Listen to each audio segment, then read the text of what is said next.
কলম্বিয়ায় বিমান বিধ্বস্তের পর ৭৬ জনের প্রাণহানির ঘটনায় ৩ দিনের শোক ঘোষণা করেছে ব্রাজিল। নিহতদের মধ্যে ১৯ জনই ব্রাজিলের চ্যাপেকোয়েন্সের ফুটবল দলের খেলোয়াড়।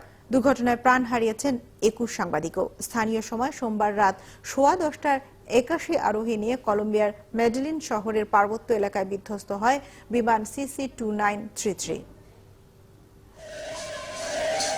কোপা সুদামেরিকানা কাপ ফাইনালের প্রথম পর্বে অংশ নিতে কলম্বিয়া যাচ্ছিল ব্রাজিলের ফুটবল ক্লাব চ্যাপেকোয়েন্সের খেলোয়াড়রা।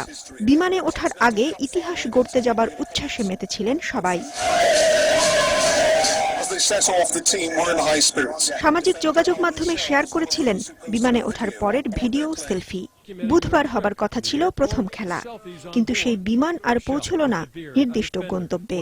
১৯ খেলোয়াড় চলে গেলেন সব খেলার ঊর্ধ্বে। খেলার খবর কাভারেজের জন্য দেশটির বিভিন্ন গণমাধ্যমের ২১ সাংবাদিকও বিমানের যাত্রী হয়েছিলেন। তারাও সবাই হয়ে গেলেন খবর। এরই মধ্যে ৬ জনকে জীবিত উদ্ধার করা হয়েছে। ব্রাজিলের প্রেসিডেন্টের মাধ্যমে সবার পরিবারের প্রতি আমার সমবেদনা জানাচ্ছি।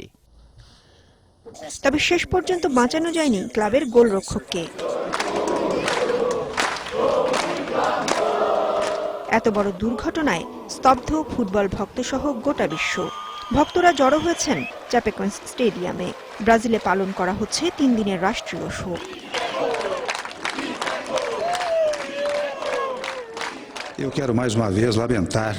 আমরা এখন আসলে যা করতে পারি তা হলো প্রার্থনা। এই শোকের সময় সবাই মিলে তাদের পরিবারের পাশে থাকতে পারি। বৈদ্যুতিক সমস্যার কারণে রাডার সংযোগ বিচ্ছিন্ন হবার আগে সব শেষ ট্র্যাকিং সিগন্যাল পাওয়া যায় গন্তব্য থেকে ৩০ কিলোমিটার দূরে ১৫,০০০ ফুট ওপরে। ব্ল্যাক বক্স দুটোই পাওয়া গেছে, কিন্তু বৈদ্যুতিক সমস্যা হওয়ায় সেখানে সব তথ্য রেকর্ড হয়নি। বর্ণা তারানা, ৭১।